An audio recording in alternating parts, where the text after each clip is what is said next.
تجوید lesson number 5. آج آپ کو تجوید القرآن کے بارے میں مختلف حروف کے بارے میں بتایا جائے گا.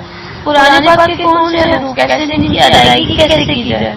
نرم حروف، موٹے حروف، حروف کلہ، حروف ہلکی، سیسی والے حروف، حروف منون، آباد حروف، ان سب کے بارے میں انشاءاللہ اس ویڈیو میں بتایا جائے گا.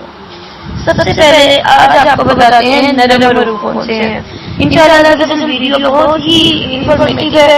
امید کرتے ہیں سیکھنے کے بعد آپ ضرور تجوید کے بیسک قواعد جان لیں گے. سب سے پہلے آپ کو بتاتے ہیں نرم حروف، جن میں ہیں ذ، ذال اور سا. یہ تین حروف جو سے ہیں یہ نرم ہیں اور ان کو دانتوں کے نیچے زبان کو رکھ کر ادائیگی کی جائے گی.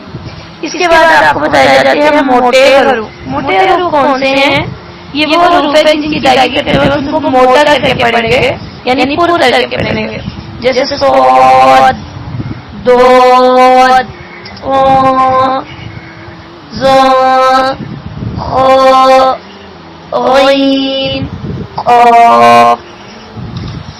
آتی ہیں حروف قلقلہ.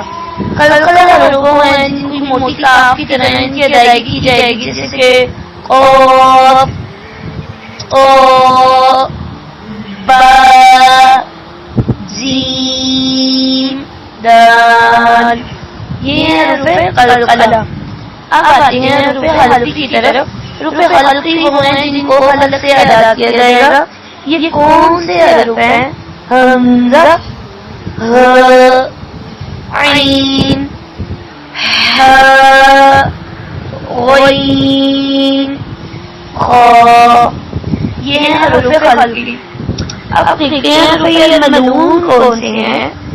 یا، را، میم، لام، واو، نون. یہ ہیں حروف منون. اب دیکھا جاتا ہے کہ سیسی والے حروف کون سے ہیں جنہیں حروف فعلیہ بھی کہا جاتا ہے. صاد، ظ، سین. اب آتے ہیں ہم الفہم آباد الفاظ کی طرف. یہ کون سے ہیں؟